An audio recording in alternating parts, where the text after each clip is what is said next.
Yuk jadi bagian dari dakwah kami. Dukung operasional dakwah dan sosial kami, raih pahala amal jariah yang terus mengalir sampai hari kiamat. Bismillah. Assalamualaikum warahmatullahi wabarakatuh. Alhamdulillah, tidak henti-hentinya lisan kita sebagai seorang muslim selalu memuji, memuja dan bersyukur kepada Allah Subhanahu wa taala. Pondasi dasar keyakinan seorang muslim, la ilaha illallah, la ma'budu bihaqqin illallah. Tidak ada Tuhan, pencipta, pemilik, penguasa yang menciptakan, yang mematikan, yang mengadakan, yang menggantikan siang dan malam, menurunkan hujan dari langit. Selalu tidak pernah berhenti mengatur populasi manusia, hewan-hewan, tumbuh-tumbuhan kecuali Allah Subhanahu wa taala. Tidak ada sekutu bersamanya dalam setiap kegiatannya. Dan juga Allah Subhanahu wa taala satu-satunya penentu segala sesuatunya. Allah telah menjanjikan dalam kitabnya Al-Quran, la in syakartum la azidannakum. Kalau kalian bersyukur maka pasti aku akan tambah. Dan kita dimudahkan juga oleh Allah Subhanahu wa taala bersyukur dengan dua susunan kata ini, alhamdulillah. Maka Allah dengan maha benar dengan janjinya, dia pasti akan menambah apapun itu. Terlalu banyak nikmat Allah yang sudah kita rasakan dan akan terus kita nikmati sampai salah seorang dari kita wafat, dari makanan, minuman, pakaian, oksigen, transportasi, pasangan hidup bagi yang sudah berumah tangga, keturunan, dan segala macam hal. Dan Allah Subhanahu wa taala membolehkan selama itu halalan thayyibah yang Allah bolehkan, dan juga dia berkualitas serta kita mensyukurinya. Dan termasuk yang harus kita syukuri adalah Allah masih memberikan kita umur pada hari ini, di mana pasti akan berakhir dengan datangnya ajal. Oleh karena itu setiap muslim harus cerdas berfikir, kalau dia masih membuka matanya di pagi hari, berarti dia masih bisa melanjutkan estafet ibadahnya, yang merupakan tujuan utama diciptakan, sebagaimana Allah berfirman, wa ma khalaqtul jinna wal insa illa liya'budun. Aku tidak ciptakan jin dan manusia kecuali untuk beribadah atau tunduk kepadaku. Kalau hari-hari yang lalu kita sudah mengerjakan ibadah-ibadah yang Allah perintahkan, baik wajib ataupun sunnah, maka hari ini kesempatan kita menambah bobotnya, menambah kualitas dan juga kuantitasnya. Bagi ibadah yang bisa ditambah kuantitas seperti ibadah-ibadah sunnah misalnya, agar memberatkan timbangan amal hari kiamat. Kalau di masa lalu ibadah-ibadah yang kita kerjakan masih kurang sempurna, hari ini kesempatan kita sempurnakan. Kalau di masa lalu masih ada yang belum kita kerjakan, maka hari ini kesempatan kita kerjakan. Dan kalau di masa lalu kita masih banyak dosa-dosa dan pelanggaran, hari ini kesempatan kita taubat dan kembali kepada Allah Subhanahu wa taala agar Allah tidak menghukum kita. Selanjutnya kita panjatkan salam hormat kita kepada utusan Allah Nabi besar Muhammad sallallahu alaihi wa ala alihi wa sahbihi wasallam, sebagaimana Allah telah perintahkan kita untuk mengucapkan salam hormat tersebut. Dan semoga saja dengan kita membaca salawat kepada beliau dan berpegang teguh pada sunnah-sunnahnya, kita akan bersama dengan beliau di surga kelak nanti. Allahumma amin. Seperti biasa Bapak Ibu sekalian, kita akan melanjutkan berdabu kita bila Allah SWT mudahkan 80 langkah cerdas agar selamat dari siksa neraka, yang ditulis oleh Syekh Mahmud Al-Misri hafidahullah. Dan sudah sering kita ingatkan judul buku ini. Yang pertama, bukan terbatas dalam 80 langkah saja, tetapi ini adalah ijtihad dari penulis menyusun kurang lebih apa yang beliau ketahui tentang 80 langkah. Tetapi beliau memang sangat cermat dalam memilih poin-poinnya. Kemudian juga kenapa yang dibahas selamat dari api neraka? Karena memang target seorang muslim adalah masuk ke surga dan selamat dari neraka. Tidak ada target lain. Target untuk mendapat income tambahan, jabatan, atau apa saja yang urusannya duniawi itu sangat kecil. Tapi target utama adalah bagaimana setiap orang di antara kita masuk ke dalam surga. Karena orang kalau niat dan targetnya surga pasti hidupnya baik. Karena ahli surga itu semuanya baik. Orang surga itu adalah orang yang jujur, orang yang amanah, orang yang tanggung jawab, orang yang bakti sama orang tuanya. Semua baik-baik, itu baru bisa masuk surga. Dan kita juga menjauhkan diri dari neraka, karena semua penghuni neraka buruk. Di sanalah berkumpul para pembohong, para pendusta, pencuri, penggibah, pemfitnah, dan seterusnya. Pembunuh dan banyak pelanggaran-pelanggaran yang sudah kita tahu.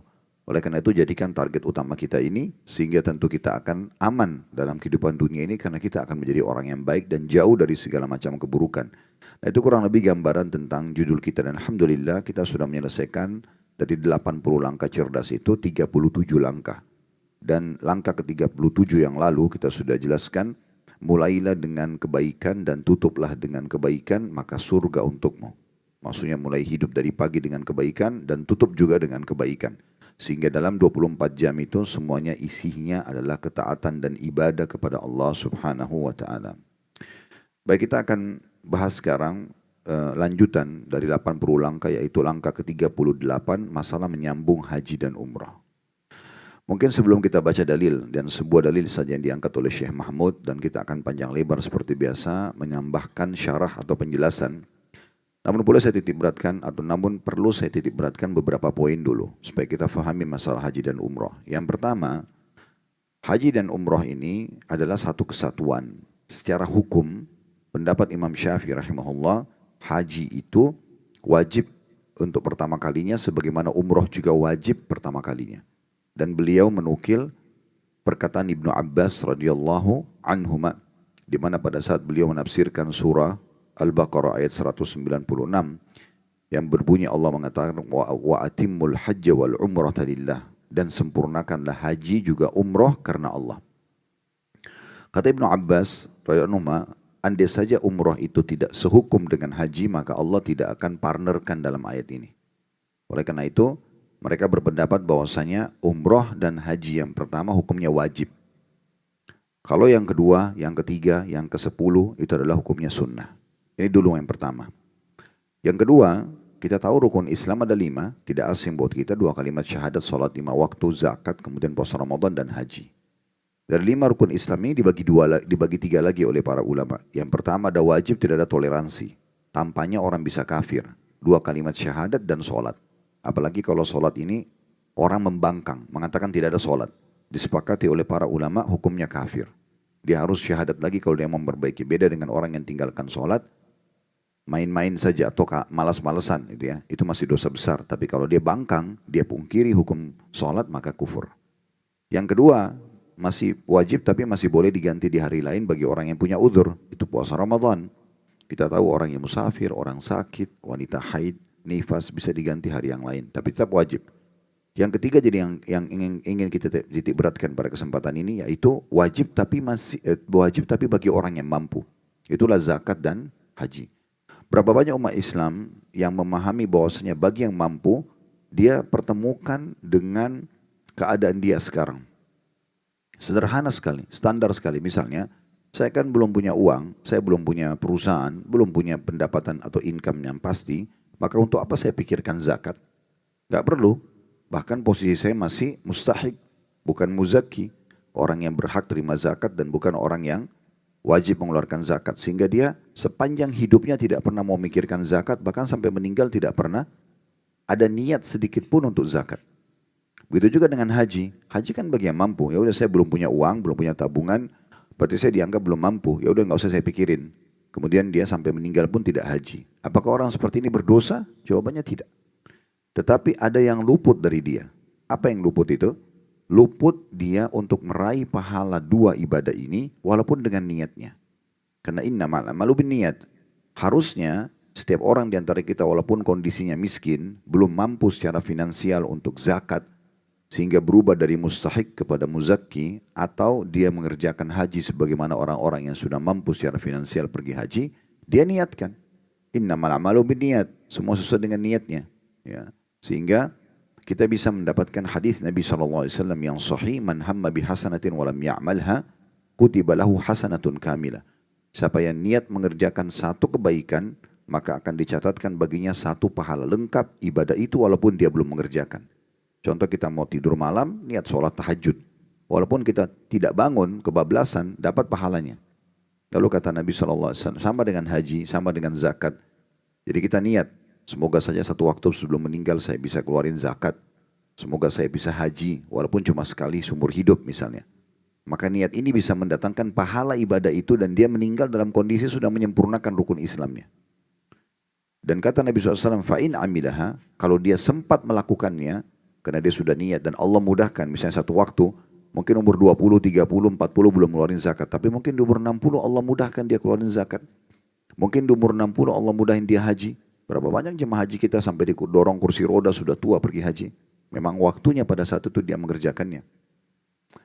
Maka kalau dia niatkan dan dia kerjakan satu waktu, maka kutiba lahu asyru adha'afiha ila sab'mi'a difin. Akan dicatatkan baginya 10 kali lipat pahala ibadah itu.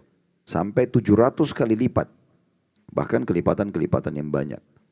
Nah kalau ada yang bertanya bagaimana caranya supaya saya bisa ibadah yang sama, waktu yang saya lowongin sama, ya, energi yang saya keluarkan sama, tetapi saya bisa dapat bukan cuma 10 sampai 700 kali lipat. Makna hadis ini berarti ada orang dapat 10 kali lipat, ada orang dapat 20 kali lipat, ada orang dapat 50 kali lipat, ada 100 kali lipat, ada yang sampai 700 kali lipat.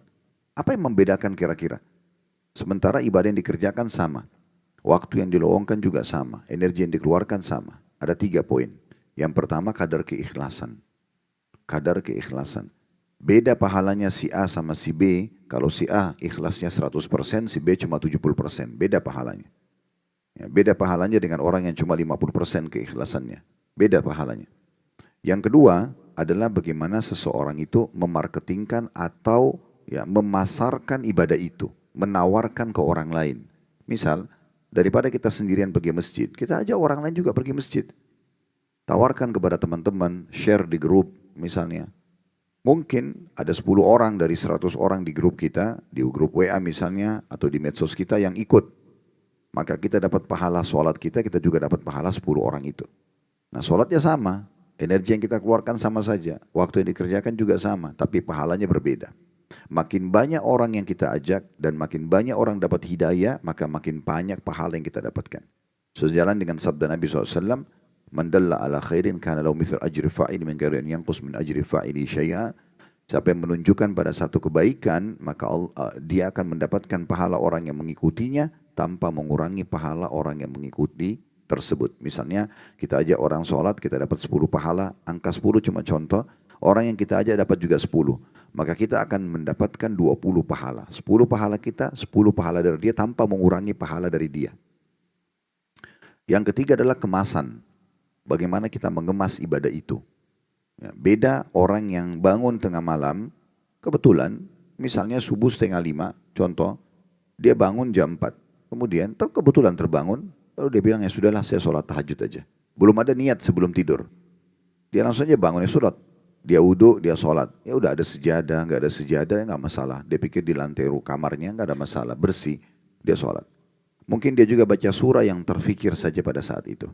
Dia pakai baju dia yang sederhana. Misalnya baju tidurnya kalau laki-laki mungkin pakai piyama atau baju tidur di rumah, atau ibu-ibu pakai mukena. Mungkin mukena juga belum sempat dicuci dalam 2 hari, 3 hari. Kira masih bersih ya sudah. Boleh-boleh saja. Tapi beda nggak antara orang ini, si A misalnya buat seperti tadi, dan ada si B, sebelum tidur dia udah siapin bajunya untuk sholat malam.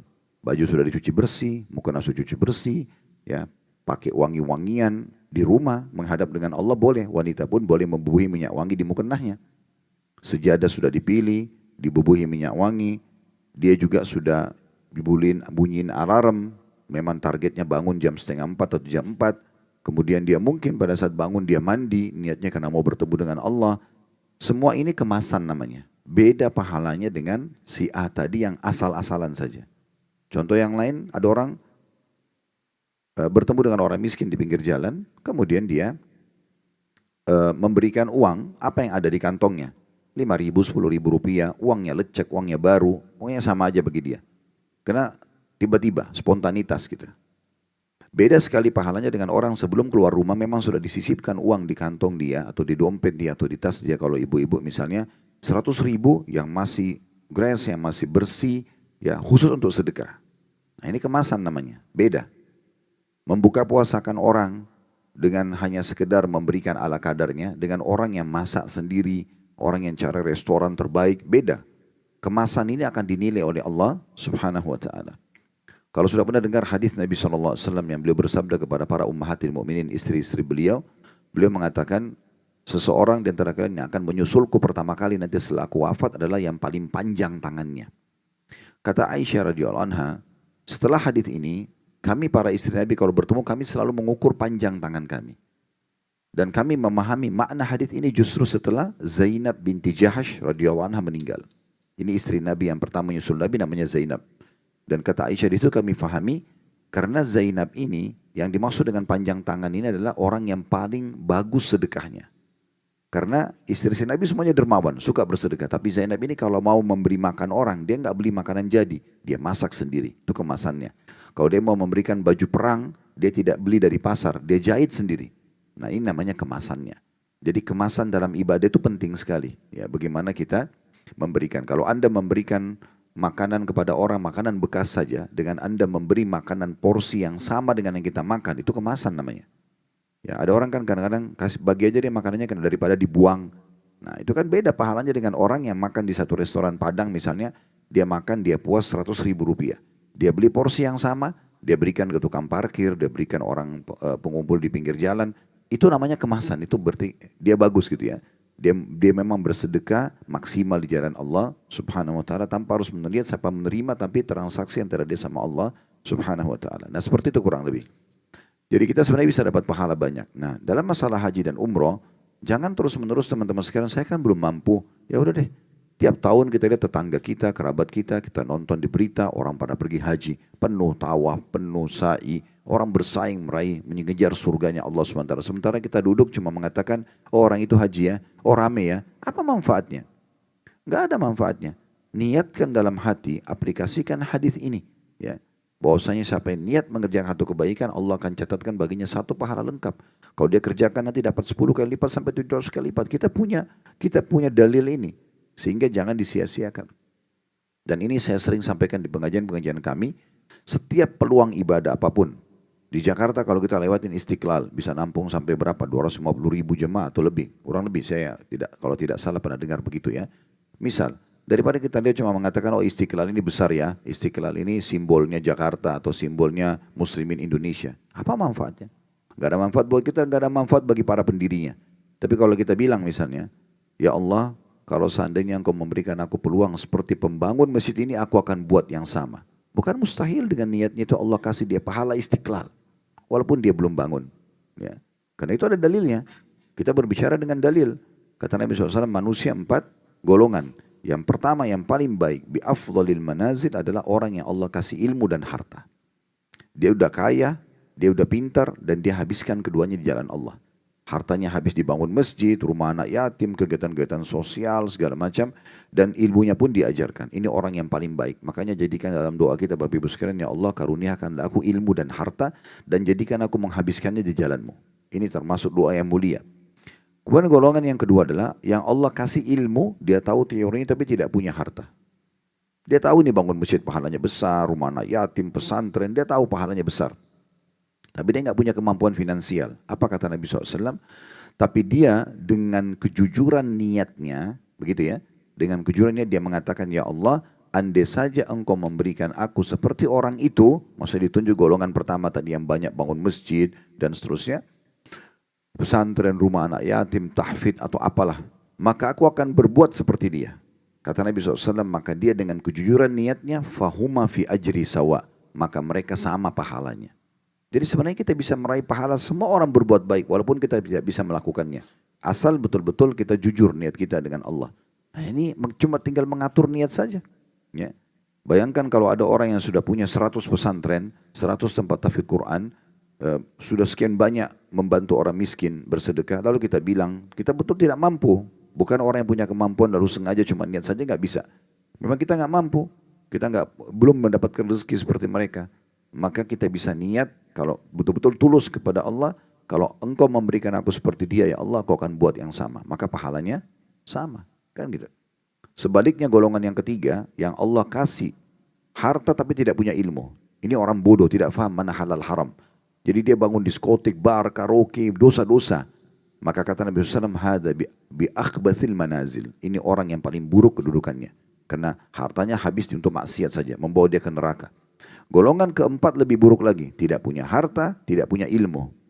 Bodoh dan juga miskin.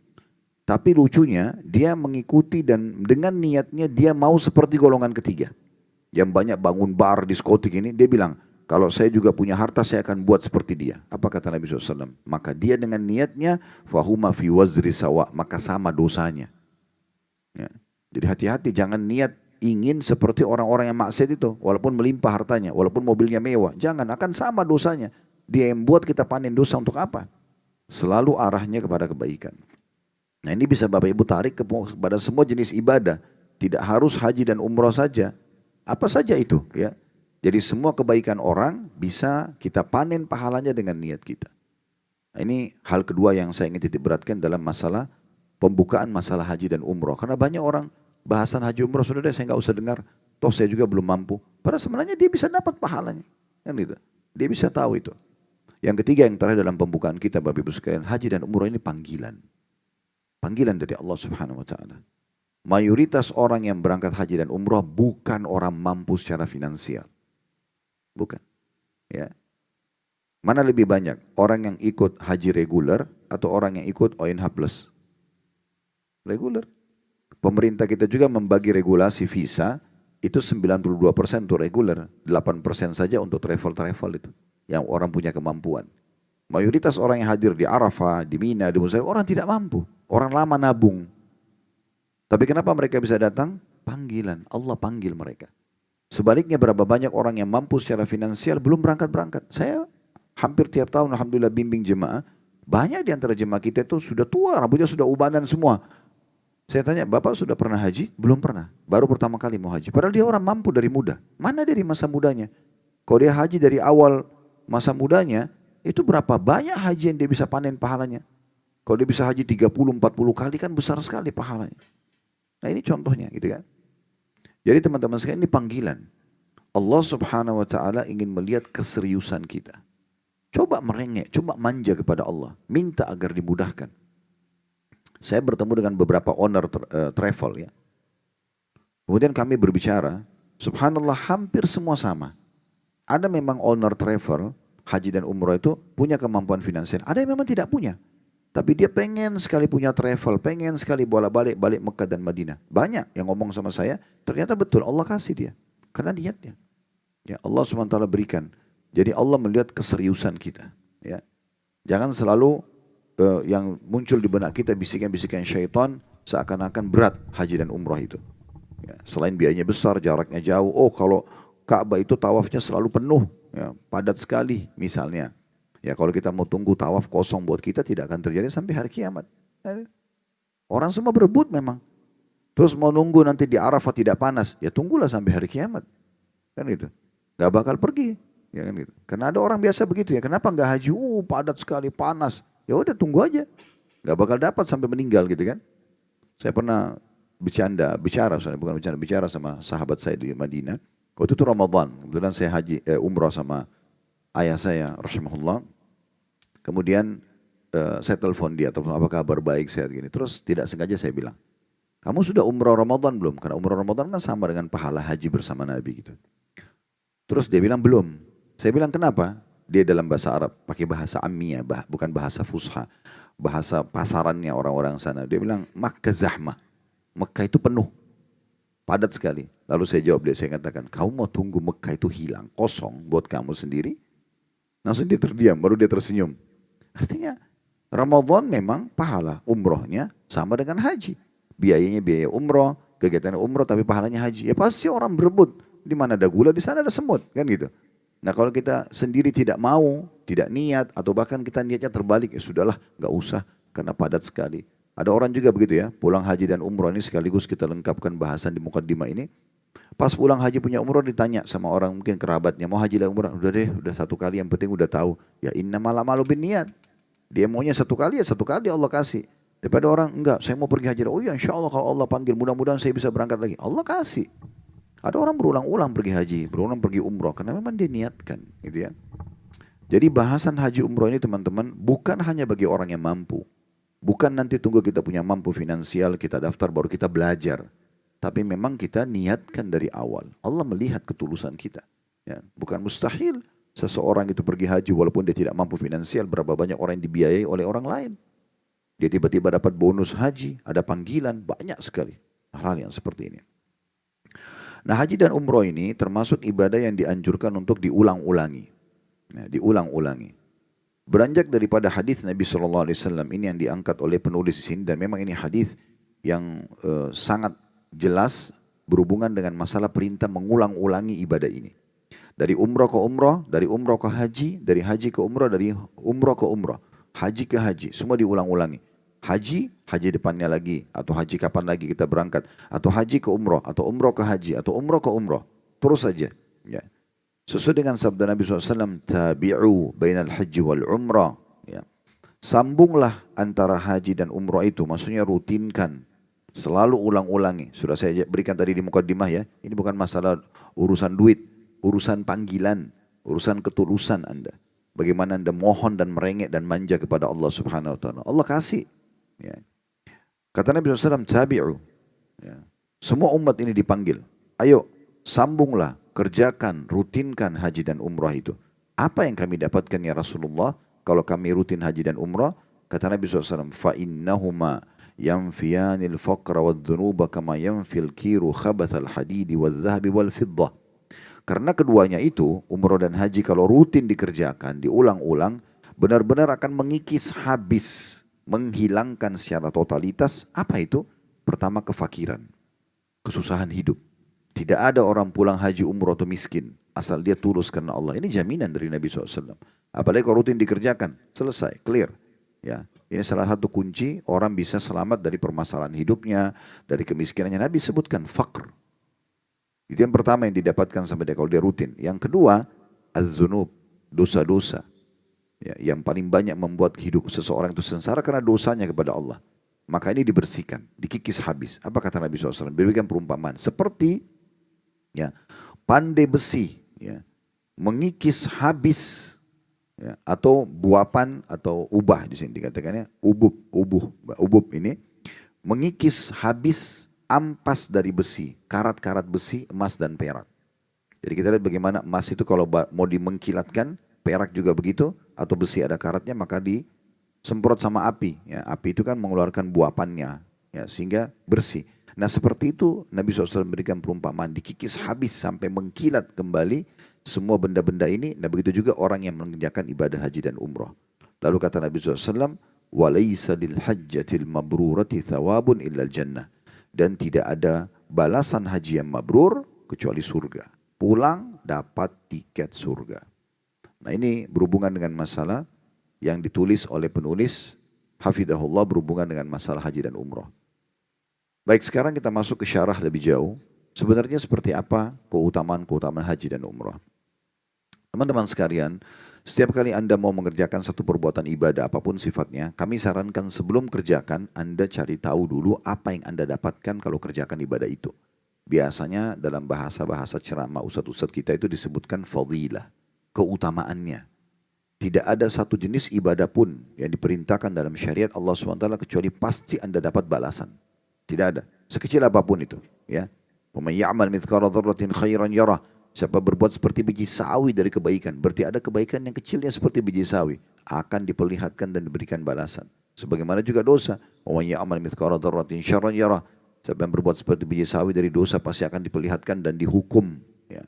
Oleh karena itu kita harus betul-betul berpikir Bapak Ibu sekalian, kalau ingin mengerjakan sebuah ibadah, bagaimana kita mengetahui janji Allah di situ. Dan itu normal. Ya. Boleh enggak saya ibadah dengan saya mengejar keutamaannya? Misal tadi, saya mau haji sama umroh supaya dosa saya dimaafkan. Nah, memang itu janjinya. Normal sekali. Ya.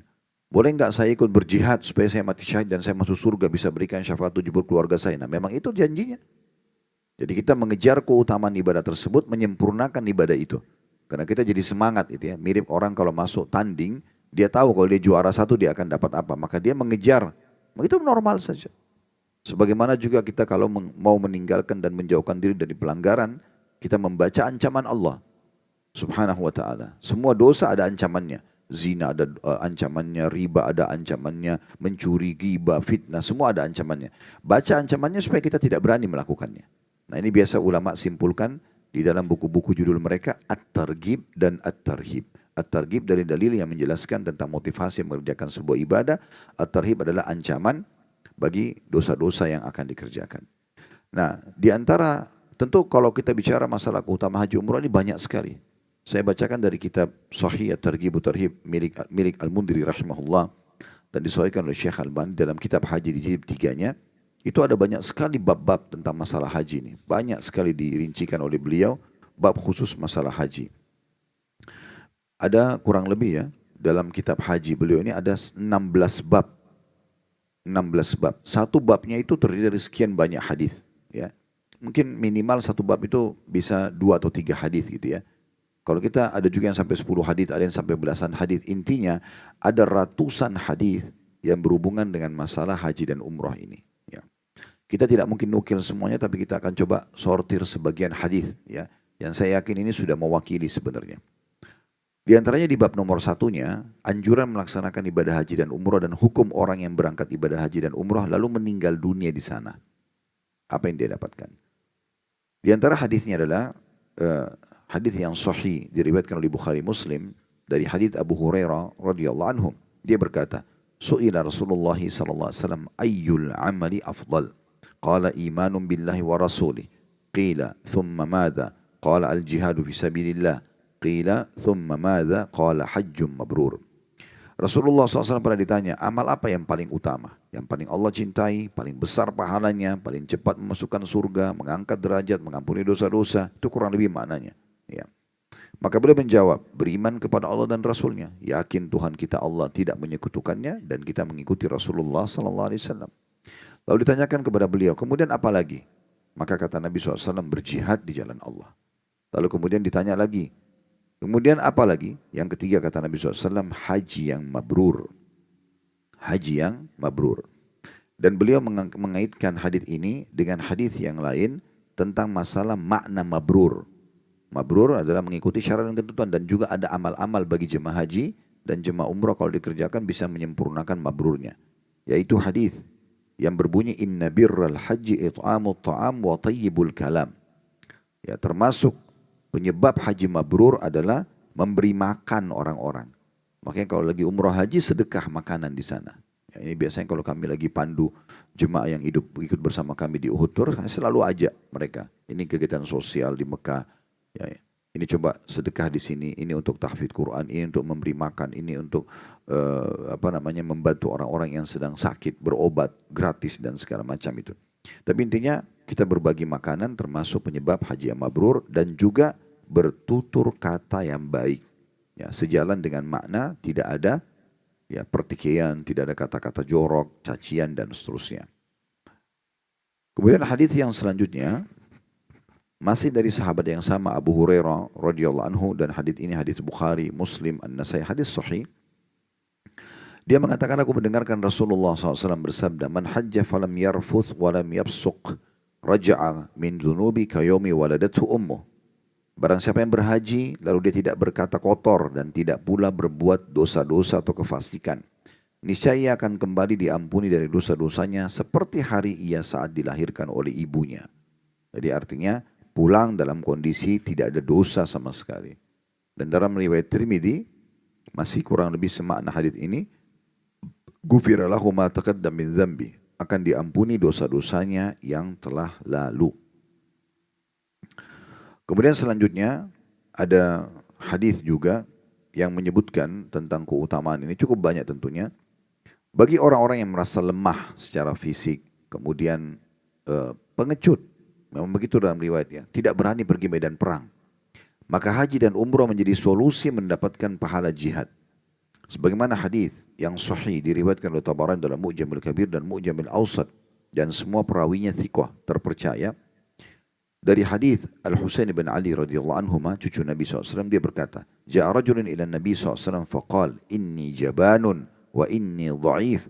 Faqala halumma ila jihadin la syaukata fihi al-hajj. Pernah seorang laki-laki datang kepada Nabi SAW dan berterus terang, dia mengatakan begini, sesungguhnya aku adalah seorang yang penakut, pengecut, gak berani perang. Dan sesungguhnya aku juga orang yang sangat lemah secara fisik, secara finansial, gak punya kemampuan. Jadi seakan-akan orang ini bilang, tapi saya pengen sekali dapat pahala jihad. Gimana solusinya? Pertemuan antara orang yang pengecut, tidak berani bertemu musuh, tidak berani tinggalin rumahnya, ya, dan juga tidak punya kemampuan secara finansial ataupun fisik, ya, keberanian. Maka Nabi SAW mengatakan, marilah ya melakukan jihad atau pergilah melakukan jihad yang tidak ada duri padanya. Tidak ada sesuatu yang perlu kamu khawatirkan seperti perang, yaitu haji. Yaitu haji. Berarti menandakan haji itu betul-betul luar biasa ya keutamaannya. Dalam riwayat yang lain, diriwayatkan oleh An-Nasai dengan sanad hasan, masih dari sahabat yang sama Abu Hurairah radhiyallahu anhu. Maksudnya yang pertama tadi, hadis pertama, kalau hadis yang kedua tadi kita bacakan itu, atau hadis ketiga itu sudah dari Al-Husain bin Ali. Intinya Abu Hurairah meriwayatkan Nabi SAW bersabda, jihadul kabiri wal dha'ifi wal mar'atil hajju wal umrah. Jihadnya orang yang lanjut usia, sudah tua, orang-orang yang lemah secara fisik, dan perempuan adalah haji juga umrah. Haji juga umrah. Dan juga pernah ditanyakan dalam hadis yang sahih oleh Aisyah radhiyallahu anha kepada Nabi SAW. Beliau mengatakan, Qultu ya Rasulullah, naral jihada afdal al-amal, afala nujahid, qala lakin afdal al-jihadi hajjum mabrur. Aku berkata, wahai Rasulullah, kami memandang para wanita bahwa jihad adalah amal yang paling utama. Mengapa kami tidak berjihad? Mengapa kami tidak ikut berperang? Maka Nabi SAW mengatakan, akan tetapi jihad yang paling utama buat kalian wahai para wanita adalah haji yang mabrur. Begitu juga dalam riwayat yang lain disebutkan oleh Ibnu Khuzaimah dalam sahihnya, dan Aisyah berkata radhiyallahu anha, qultu ya Rasulullah, hal ala nisa'i min jihad? Qala alaihinna jihadun la qitala fi al-hajj wal umrah. Aku bertanya, kata Ummin Aisyah radhiyallahu anha, wahai Rasulullah, apakah wanita memiliki kewajiban jihad? Beliau menjawab sallallahu alaihi wasallam, diwajibkan kepada mereka jihad yang tidak ada peperangan padanya, yaitu haji dan umrah. Apalagi haji dan umrah sekarang luar biasa, hotelnya bisa bintang 5, pesawat pakai AC, tapi pahalanya pahala jihad. Gitu. Tendanya pakai AC, ya segala macam lah. Ya, tidak ada sesuatu yang sulit untuk mengerjakan ibadah itu. Kemudian selanjutnya ada juga hadis ya, yang dinukil oleh Ahmad dan At-Tabarani dari hadis Ma'iz radhiyallahu anhu dari Nabi SAW, annahu su'il ayyul a'mali afdal, qala imanun billahi wahda, thumma al-jihad, thumma hajjatun barrah, tafdulu sa'ir al-a'mali kama baina matla'is syamsi ila maghribiha. Bahwasanya Nabi SAW pernah ditanya, amal apa yang paling utama? Maksudnya yang paling Allah cintai, paling mudah masukkan surga, mengangkat derajat, mengampuni dosa-dosa. Maka Nabi SAW menjawab, beriman kepada Allah semata, kemudian berjihad, kemudian haji yang mabrur. Yang jauh amal-amal ini mengungguli seluruh amal ibadah bagaikan jauhnya antara tempat terbitnya matahari hingga terbenamnya matahari. Maksudnya kalau kita fokus kepada iman kita kepada Allah SWT, tidak berbuat kesyirikan, kita ikuti dengan jihad dan kita juga haji. Nah haji masuk di antaranya, ini akan mengungguli amal-amal yang lain, gitu kan? Amal-amal yang lain seperti jaraknya antara timur dan barat. Setiap langkah yang kita lakukan, dari awal kita mendaftar ke travel, kalau kita sekarang menuju ke bandara, roda mobil, roda motor mungkin ya, baling-baling pesawat, roda bus di sana, rel kereta, pokoknya semua transportasi kita dari langkah kita sampai kendaraan kita, semuanya itu dinilai pahala di sisi Allah Subhanahu wa taala. Disebutkan dalam hadis hasan, dan hadis ini diriwayatkan oleh Al-Baihaqi dan juga Ibnu Hibban dalam sahihnya.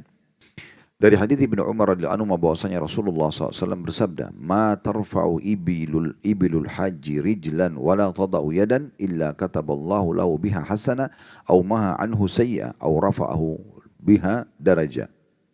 Yang artinya, tidaklah seekor unta kendaraan orang yang berhaji mengangkat satu kakinya dan tidak pula meletakkan kaki depannya, melainkan dengannya Allah mencatat untuk orang yang berhaji itu satu kebaikan, atau menghapus darinya satu dosa, atau mengangkat dengannya satu derajat.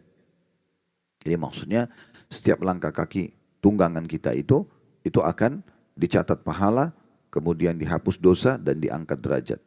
Dalam riwayat yang lain disebutkan, tidaklah kaki orang yang haji atau umrah dan tunggangannya, kecuali semuanya akan dicatat pahala. Jadi kita dengan tunggangan kita. Bagaimana hitungannya ya sudah, Allah Subhanahu wa taala lebih tahu bagaimana hitungan hal tersebut. Ya. Jadi yang penting kita sudah tahu bahwasanya kita akan mendapatkan banyak sekali pahala. Semua orang yang pergi haji dan umrah, ini keutamaan selanjutnya adalah tamunya Allah, ya, delegasi Allah.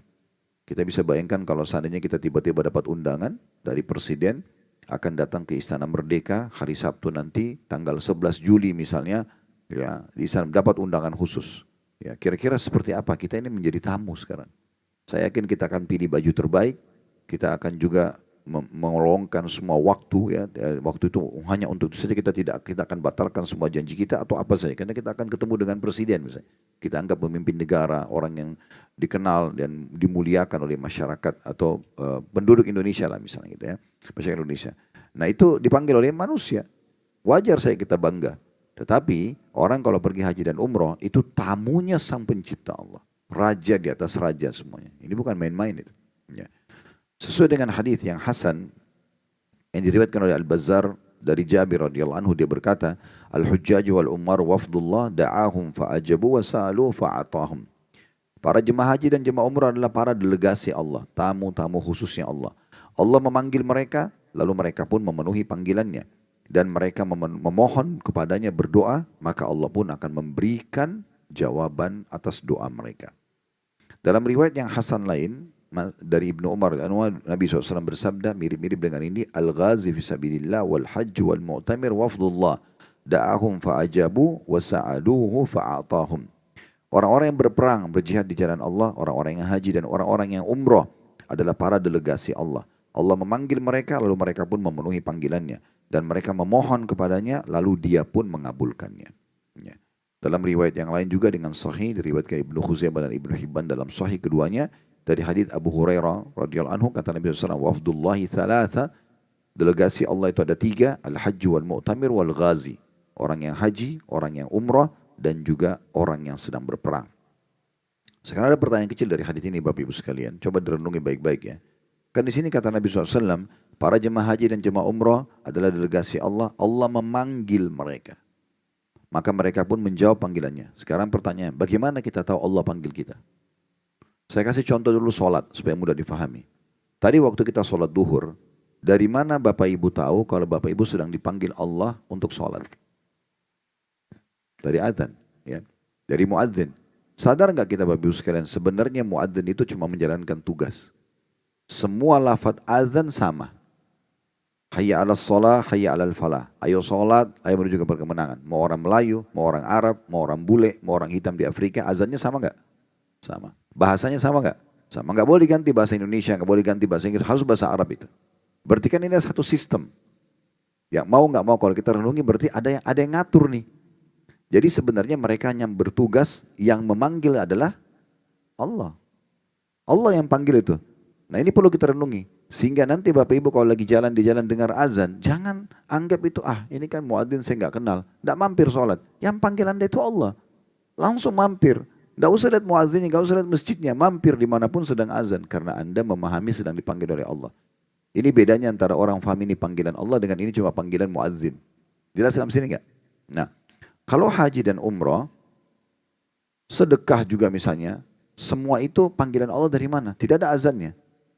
Ini kalau sampai kepada Anda informasi, misal tiba-tiba kita dapat flyernya, travel, kita lihat cuplikan orang lagi tawaf, ya, ada orang yang baru pulang haji cerita, lalu hati kita tersentuh, itu namanya panggilan dari Allah. Tidak usah dulu pikirkan masalah uangnya. Pada saat itu menghadap kiblat, puji Allah, alhamdulillah, baca salat pun Nabi SAW, wassalatu wassalamu Rasulillah, ya Allah mudahkan hambamu mengerjakan ibadah ini. Karena sebenarnya sudah sampai informasi ketika yang sampaikan itu adalah Allah. Berapa banyak orang yang tidak sampai padanya informasi ini. Tapi kita sering sampai kepada kita informasi ini. Allah mau lihat ini, kita respon gak? Ada orang banyak jemaah haji kami, jemaah umroh kami bilang, saya kemarin saat begitu saya umroh ini karena saya pas buka TV ternyata saya lihat Ka'bah, saya tersentuh, lalu saya daftar haji. Nah ini benar. Saya daftar umroh. Dia langsung jawab seruan Allah SWT. Dia mampu finansial, dia tinggal bayar. Dia tidak mampu, dia terus berdoa kepada Allah. Bukan mustahil Allah datangkan panggilannya. Berapa banyak orang yang tidak punya kemampuan lalu bisa haji dan umroh. Nah seperti itu memahaminya. Allah memanggil mereka, mereka menjawab. Jadi jawab panggilan Allah ini tidak kita dengarkan suara azan seperti sholat. Tapi adanya sampai kepada kita tentang informasi ibadah tersebut itu juga dimaksudkan. Atau yang dimaksud dengan Allah memanggil mereka dan mereka menjawabnya gitu ya. Dan juga kalau kita menjawab seruan itu, di sini dihubungkan dengan sabda Nabi SAW, maka mereka pada saat berdoa kepada Allah, Allah beri mereka. Korelasinya adalah, berarti begitu sampai informasi ini langsung berdoa. Sekarang ini Anda dengar keutamaan haji, memang berdoa sama Allah. Alhamdulillah wassalatu wassalamu rasulullah, ya Allah mudahkan aku haji lagi, atau kalau sudah pernah haji atau haji lagi satu waktu, ya Allah mudahkan umrah. Bukan mustahil, karena senang sampai kepada kita panggilan ini kan panggilan namanya. Kita termotivasi kembali, oh ya enak banget ya, haji umrah ternyata dapat banyak utang, berdoa sama Allah. Ya. Tidak ada hubungannya dengan manusia ini, tapi ini hubungan kita dengan Allah Subhanahu wa taala. Jadi ini penting sekali Bapak Ibu sekalian untuk kita fahami, supaya jangan selalu berpikir, oh kalau haji dan umrah itu nanti kalau sudah punya uang saja. Tapi dia adalah murni panggilan dari Allah Subhanahu wa taala. Selanjutnya hadis yang sangat mulia berhubungan dengan masalah keutamaan haji juga. Hadis Ibnu Umar al-Anumah, beliau mengatakan, kuntu jalisan ma'an Nabi SAW fi masjid Mina. Satu hari pernah aku duduk bersama Nabi SAW di masjid di Mina, lagi haji. Fa'atahu rajul min ansar wa rajul min Thaqif. Datang kepada Nabi SAW dua orang, satu dari suku Ansar Madinah dan satu dari suku Thaqif. Fasallama thumma qala. Dua-duanya mengucapkan salam, kemudian dua-duanya lalu berkata, ya Rasulullah, ji'na nas'aluk. Wahai Rasulullah, kami datang khusus untuk bertanya pada anda. Faqala, maka Nabi SAW mengatakan, in syi'tuma akhbartukuma bima ji'tuma tas'alani anhu fa'altu. Wa in syi'tuma an umsika wa tas'alani fa'altu. Kalau kalian berdua mau, saya sampaikan kepada kalian sebelum kalian bertanya apa yang kalian mau tanya. Sebagai bentuk mukjizat dari Allah SWT. Maka saya bisa lakukan. Kalau kalian mau, saya tahan diri saya. Kalian bertanya, nanti saya akan jawab. Karena keduanya penasaran, kok bisa? Belum kami nanya, Nabi sudah tahu. Maka faqala, keduanya lalu berkata, akhbirna ya Rasulullah. Kalau gitu tolong sampaikan kepada kami. Kami penasaran mau tahu nih, kami belum tanya, anda sudah tahu. Gitu kan? Faqala Thaqafiyyu lil Ansari sal, maka orang Thaqif mengatakan pada orang Ansar, coba kamu duluan deh. Apa yang kamu sampaikan ke Nabi, silakan. Faqala akhbirni ya Rasulullah. Maka orang Ansar mengatakan, kalau gitu tolong beritahukan ya Rasulullah. Saya enggak usah nanya, saya ingin tahu, anda jelaskan pertanyaan saya. Faqala ji'tani tas'aluni an makhrajika min baitika ta'ummul baital harama wa ma laka fihi wa an rak'ataika ba'da tawafi ma laka fihi ma. Kau datang kepadaku untuk bertanya, kira-kira apa yang kamu dapatkan di saat kamu keluar dari rumahmu menuju ke Baitul Haram, maksudnya ke Mekah, ya. Apa yang kamu dapatkan? Lalu solat 2 rakaatmu di belakang maqam Ibrahim setelah tawaf, itu apa yang kamu dapatkan? Wa antawafika bainas Safa wal Marwa ma laka fi. Dan pada saat kamu jalan antara Safa dan Marwah, biasa dikenal dengan sa'i, apa yang kamu dapatkan? Wa nukufika ashiyata Arafah wa ma laka fi. Dan engkau wukuf di Arafah di siang harinya sampai menjelang maghrib, apa yang kamu dapatkan? Wa rammikal jibar wa ma laka fi. Dan juga engkau melontar di hari Mina, biasa orang bilang melontar syaitan, itu apa yang kamu dapatkan? Wa an nahrika wa ma laka fi ma'al ifadah. Dan engkau berkurban di haji itu, apa yang kamu dapatkan serta apa yang kamu dapatkan pada saat kamu sedang tawaf ifadah, tawaf wajibnya haji. Faqala, maka orang Ansar ini berkata, walladhi ba'athaka bil haq la'an hadha ji'tu as'aluk. Demi zat yang mengutus anda dengan benar, betul-betul ini penyebab saya datang. Jadi orang ini pun membenarkan mujizat yang Allah berikan kepada Nabi SAW. Nabi boleh atau mengetahui apa yang orang mau nanya sebelum orang nanya gitu. Qala, maka Nabi SAW mengatakan, فَإِنَّكَ إِذَا خَرَجْتَ مِنْ بَيْتِكَ تَأُمُّ الْبَيْتَ الْحَرَامِ لَا تَضَعُ نَاقَتُكَ خُفًّا وَلَا تَرْفَعُ إِلَّا كَتَبَ اللَّهُ لَكَ بِهِ حَسَنَةً وَمَا عَنْكَ خَطِيئًا. Ketahuilah bahwasanya pada saat kau keluar dari rumah menuju ke Baitul Haram, ya, maka tidaklah untamu meletakkan kaki dan mengangkat kaki yang sebelahnya, kecuali akan dicatatkan bagimu 1 pahala setiap langkah dan dihapuskan 1 dosa. Ya. Kita bisa bayangkan teman-teman kalau di masa sekarang motor atau mobil, rodanya menuju ke travel, menuju ke bandara, baling-baling pesawat, Jakarta Jeddah 9 jam non-stop, baling-balingnya bisa berputar. Berapa juta triliunan pahala yang didapatkan ini. Ya. Karena itu luar biasa, 9 jam non-stop, sekian puluh ribu kilometer, 9.000 kilometer gitu ya. Sekian ribu kilometer itu luar biasa. Belum lagi kita transportasi dari bandara Jeddah menuju ke Mekah atau ke Madinah atau kereta. Bagaimana hitungannya? Allah yang maha kuasa. Tapi ini mencatatkan luar biasa pahala kita dan diampuni dosa.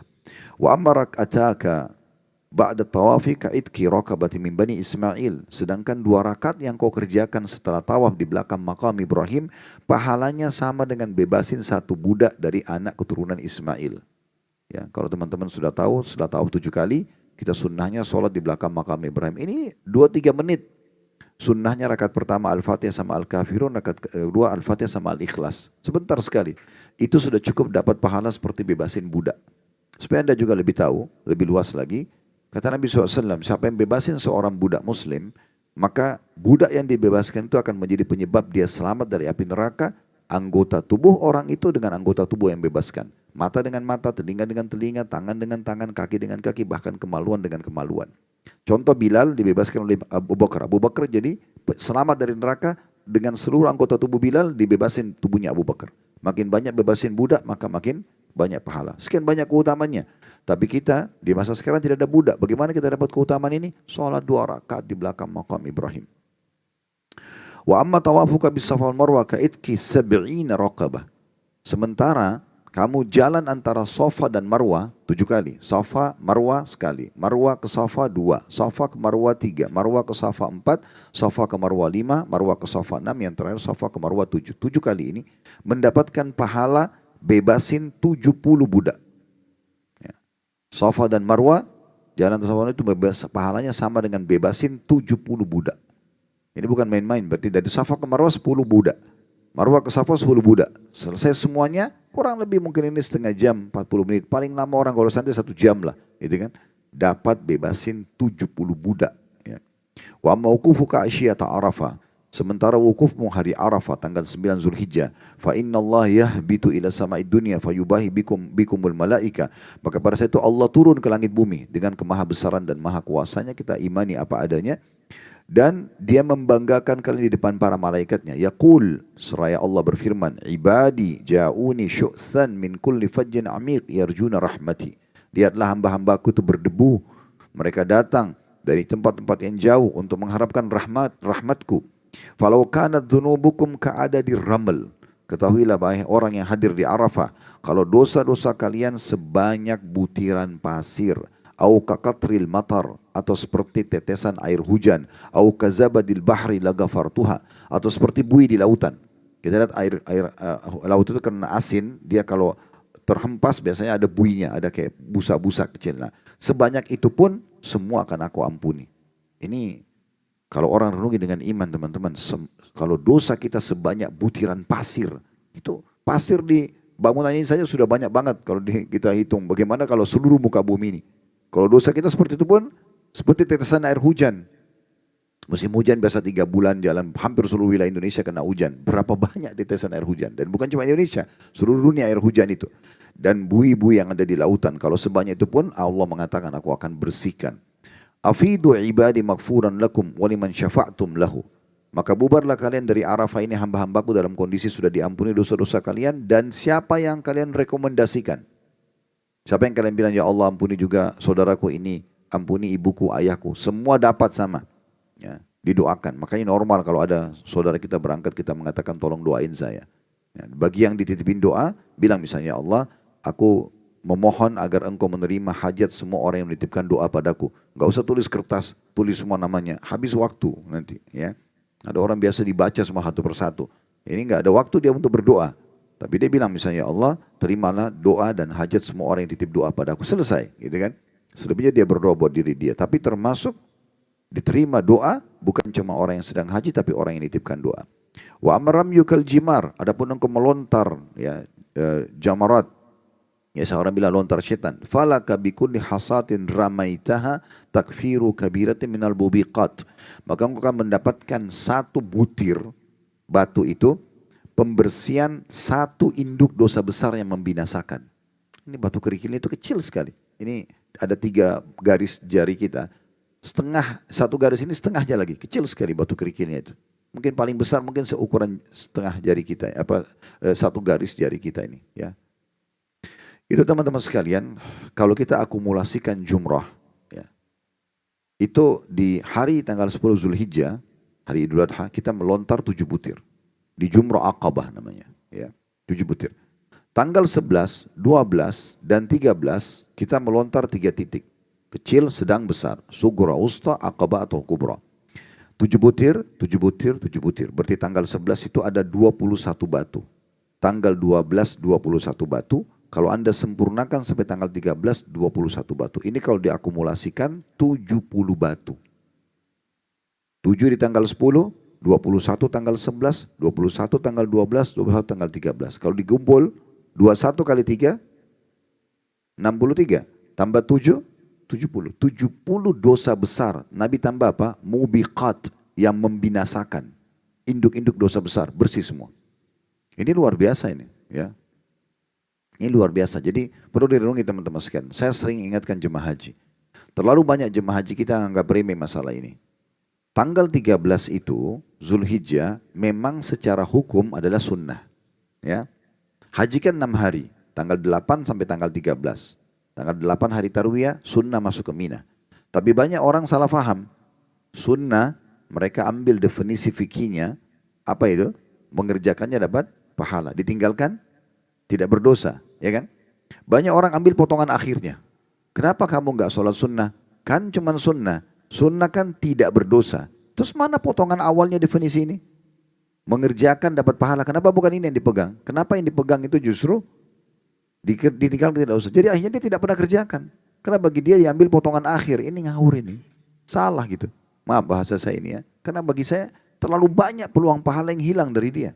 Hanya karena salah dalam memahami masalah definisi ini. Jadi definisi itu yang lebih utama awalnya. Dikerjakan dapat pahala. Kalau kita ada halangan, oke, ditinggalkan tidak berdosa. Tapi kalau tidak ada udzur lalu tidak dikerjakan, sayang banget ini. Kan itu. Kehilangan banyak pahala. Ini nanti membedakan derajat kita di surga. Kalau ada seseorang A dan B, si A ini sudah 10 tahun kerjain sholat duha, walaupun cuma 2 rakaat. Si B tidak mau kerjakan sudah 10 tahun. Kan nanti amal ibadah kita sifatnya akumulasi. Di akhir itu kan. Semua total sholat kita selama kita hidup, semua total puasa kita, semua total zikir, tidak ada satu-satu dihitung. Semuanya diakumulasi. Kalau kita kerjakan maka akan ditimbang nanti. Akan beda tentu berat timbangan amal si A sama si B. Ya. Kadang-kadang syaitan hiasi buat kita, kan 1-2 rakaat sholat duha, sudahlah kan cuma sholat duha. Hari itu, tapi besok tidak dikerjakan lagi, lusa tidak lagi. Akhirnya akumulasi 10 tahun, 20 tahun tidak dikerjakan. Ya beda derajatnya di surga. Nanti jangan menghayal kalau di surga mau sama temannya. Karena dia sendiri malas gitu kan. Ini poin penting. Jadi tanggal 8 Zulhijjah masuk ke Mina. Ngapain tinggal di hotel gitu. Ya. Sayang banget. Pilih travel yang tanggal 8 masuk di Mina. Orang tinggal diam di tenda, ibadah, sholat, zikir, baca Quran. Tak ada sesuatu yang berat. Gitu kan. Tapi oke lah, tapi saya mau pilih itu terserah saya Ustaz. Ya silahkan. Tapi kita perlu ingatkan. Tanggal 9 hari Arafah wajib. Ini rukun haji. Dari duhur sampai terbenam matahari. Malamnya ya ke Muzdalifah.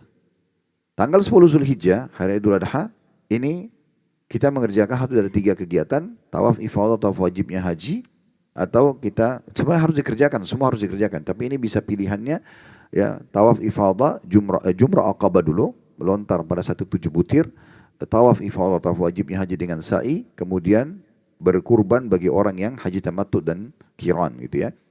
Nah di sini kemudian dia sudah boleh tahallul.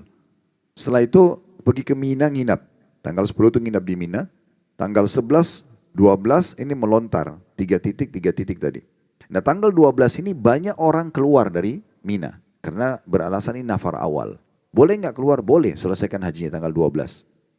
Tapi Allah bilang begini dalam Al-Quran. Khusus yang lanjut sampai tanggal 13 yang merupakan sunnah. Limanittaqa. Bagi orang yang lebih bertakwa. Ini ujian dari Allah teman-teman. Tinggal sabar sehari. Ngapain keluar ini?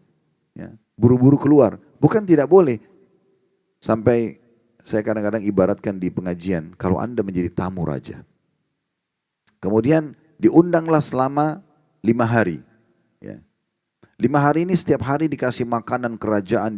Makanan mewah, kamar tidur yang enak. Setiap hari dikasih 1 miliar lagi. Udah 5 hari. Pas hari kelima, rajanya tuh pemimpinnya bilang begini, siapa yang mau tinggal sehari lagi boleh deh. Ya silakan pakai istana ini, saya kasih juga 1 miliar. Kira-kira Anda pilih yang mana? Giliran duit cepat gitu ya. Pasti tambah. Orang di istana raja kan enak banget dapat 1 miliar. Kenapa di Mina nggak mau nambah ini? Kosong Mina itu. Tanggal 12 itu sudah seperti semut yang lari. Secepat mungkin kalau perlu keluar dari Mina. Gitu kan. Luar biasa. Jadi kalau kadang-kadang saya tinggal sama jemaah dari tanggal 12 ke 13 itu kosong Mina.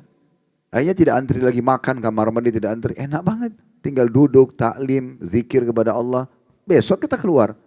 Yang luar biasanya, ini berhubungan dengan jumroh tadi. Di tanggal 13 itu ada jumroh 21 batu. Ini perlu disentuh nih. 21 batu berarti ada tambahan 21 pengampunan dosa besar. Kalau Anda keluar tanggal 12, meninggalkan sunnah tanggal 13 ini, berarti bukan 70 dosa besar, dikurangi 21. Ya enggak? Karena dia tidak kerjakan yang 21 batu di tanggal 13-nya. Ini sayang sekali. Sayang sekali dia. Ini Allah musta'an. Mudah-mudahan ini bisa menjadi poin yang perlu jadi bahan pertimbangan teman-teman sekalian. Karena banyak orang yang luput darinya masalah ini. Baik. Penutupan hadisnya dikatakan wa amma nahruka famadkhurun laka inda rabbik. Sementara hewan yang kau kurbankan, ya, karena haji tamattu ataupun haji qiran itu ada kurban hewannya, maka akan disimpan di sisi Tuhanmu. Wa amma hilaquka ra'sak. Adapun kau mencukur rambutmu pada saat tahallul, falaka bikulli sya'ratin khalaqtaha hasanatun wa tumha anka biha khati'ah. Maka setiap helai rambutmu, ya, setiap helai rambut itu akan dicatatkan satu pahala yang dicukur dan juga dihapus satu dosa. Makanya dalam cukur ini teman-teman, terutama bapak-bapak ya, gundul, ya. Gundul, jangan merasa malu gundul pulang haji umrah. Orang kalau gundul karena kriminal, wajar. Digundul kena masuk penjara, mungkin ya, contoh. Pulang haji umroh kenapa? Gitu kan? Ini unik ini kalau ada orang yang tidak mau gundul laki-laki ya, kecuali memang darurat.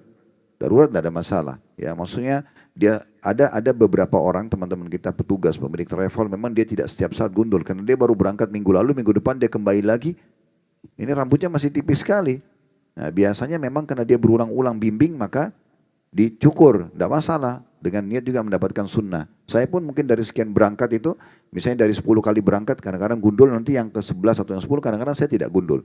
Karena bulan depannya berangkat lagi. Itu rutin. Tapi kalau Anda tidak punya travel, sesekali berangkat, terus pelit juga sama Allah, ini gimana? Sampai kadang-kadang saya bicara sama bapak-bapak, ini baru Allah minta rambut aja sudah pelit luar biasa. Bagaimana kalau Allah minta darah? Ini mengkhayal mau jihad ini. Sementara Nabi SAW bilang, semoga Allah merahmati orang gundul. Ada sahabat yang tidak mau gundul itu bilang apa? Ya Rasulullah, orang yang cukur. Kata Nabi, semoga Allah merahmati orang yang gundul. Orang itu masih bilang, orang yang cukur ya Rasulullah. Nabi bilang lagi, semoga Allah merahmati orang yang gundul. 3 kali. Kemudian orang itu masih bilang, orang yang cukur ya Rasulullah. Yang keempat baru Nabi bilang, semoga Allah merahmati orang yang cukur. Rahmat itu apa? Karunia. Karunia apa? Rezeki. Allah kasih. 3 kali didoakan Nabi SAW. Dan ini luar biasa. Jadi setiap rambut yang dicukur, lagi haji ataupun umrah tahallul, maka setiap helai rambutnya, satu helainya dicatat pahala dan diampuni dosa. Kalau orang gundul, kalau laki-laki terutama dari seluruh penjuru kepalanya, itu berapa banyak rambut, berapa banyak pengampunan dosa. Walaupun ibu-ibu beda ya, kalau ibu-ibu itu mengambil ruas jari saja, dan insya Allah Allah punya cara menilai pahala-pahala mereka. Ya seperti tadi kita tahu, jihadnya wanita justru dengan haji dan umrah gitu ya. Wa amma tawafuka bil baiti ba'da dzalik. Adapun kamu tawaf di rumah setelah itu, fa inna tatufu wala dzambalak. Maksudnya tawaf ifadahnya ya, tawaf wajibnya haji, maka engkau tawaf dalam kondisi sudah tidak ada dosamu lagi. Ya'ti malakun hatta yadha yadayhi baina katifaihi fayaqul. Dan Allah datangkan malaikat yang memegang pundak orang haji itu. Bagaimana? Allahu alam. Kita imani apa adanya. Seraya malaikat itu berkata, "I'mal fima tastaqbil faqad ghufira laka ma madha." Sekarang berbuatlah amal ibadah ke depannya karena yang lalu-lalu semuanya sudah diampuni darimu. Semuanya sudah diampuni darimu. Dan sekian banyak tentunya berhubungan dengan masalah ibadah haji saya tidak dan umrah saya tidak bacakan semua karena terlalu banyak pahalanya. Sekarang kita tambahkan dulu hadis tentang keutamaan orang yang meninggal sementara melaksanakan haji dan umrah gitu ya. Ini luar biasa keutamaannya. Hadisnya sahih diriwayatkan oleh Abu Ya'la. Dan ini dinukil dari sahabat yang mulia Abu Hurairah radhiyallahu anhu. Beliau berkata Rasulullah SAW bersabda, "Man kharaja hajjan famat, kutiba lahu ajrul haji ila yaumil qiyamah." Ini hadisnya agung sekali. Siapa yang pergi haji, kemudian dia wafat sementara prosesi haji itu, maka akan dicatatkan baginya pahala haji sampai hari kiamat. Jadi kalau misalnya dia haji tahun ini, terus dia meninggal nih, ternyata anggaplah kiamat 100 tahun lagi, ini contoh. Jangan dipelintir perkataan saya ini cuma contoh. Ya. Bisa saja 1000 tahun lagi kita tidak tahu. Tapi misal anggap 100 tahun lagi kiamat. Berarti dia haji, anggaplah haji pertamanya dia, kemudian dia meninggal. Dia mendapatkan pahala 101 haji. Karena tetap setiap tahun seperti dia haji, Kalaupun dia tidak haji. Karena dia meninggal dalam kondisi sedang melaksanakan ibadah haji. Ini termasuk husnul khatimah. Lalu kata Nabi SAW, وَمَنْ خَرَجَ مُعْتَمِرًا فَمَاتْ كُتِبَ لَهُ أَجْرُ الْمُعْتَمِرِ إِلَى يَوْمِ الْقِيَامَةِ. Siapa yang keluar umrah, kemudian dia meninggal, maka dia akan mendapatkan pahala umrah sampai hari kiamat. وَمَنْ خَرَجَ غَازِيًا فَمَاتْ كُتِبَ لَهُ أَجْرُ الْغَازِي إِلَى يَوْمِ الْقِيَامَةِ. Siapa yang keluar berperang, kemudian meninggal, walaupun dia bukan dibunuh musuh ya, bukan mati syahid, mati ajalnya datang, tapi di medan perang, maka dicatatkan baginya pahala berperang sampai hari kiamat. Ini keutamaan yang luar biasa, dan tentu masih banyak hadits-hadits yang serupa dengan ini. Kemudian kita masuk juga tentang masalah biaya. Ya. Selama Anda punya kemampuan, bayar. Keluarkan yang terbaik. Pakai pesawat bisnis kelas, pakai hotel, pakai. Itu ibadah kepada Allah. Keluarkan yang terbaik. Jangan perhitungan. Ada orang subhanallah kaya raya tapi pada saat pergi umrah pelitnya luar biasa.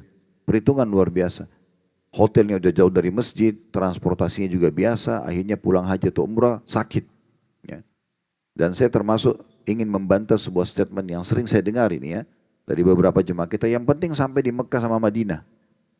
Nggak penting hotelnya, nggak penting makannya. Jangan, Anda juga butuh istirahat. Anda juga butuh makan yang cukup. Jangan 2 hari tiba di Mekah sakit, akhirnya nggak bisa ibadah. Kan gitu. Sayang banget gitu. Ya. Makanya kami di Uhud kami buat prinsip. Bagaimana jemaah pulang, seminggu lagi diajak umrah siap. Kenapa enak, nyaman gitu kan. Selama Anda mampu tentunya. Karena semua yang kita keluarkan dari biaya haji dan umrah akan diganti oleh Allah. Diganti, kita pakai aja.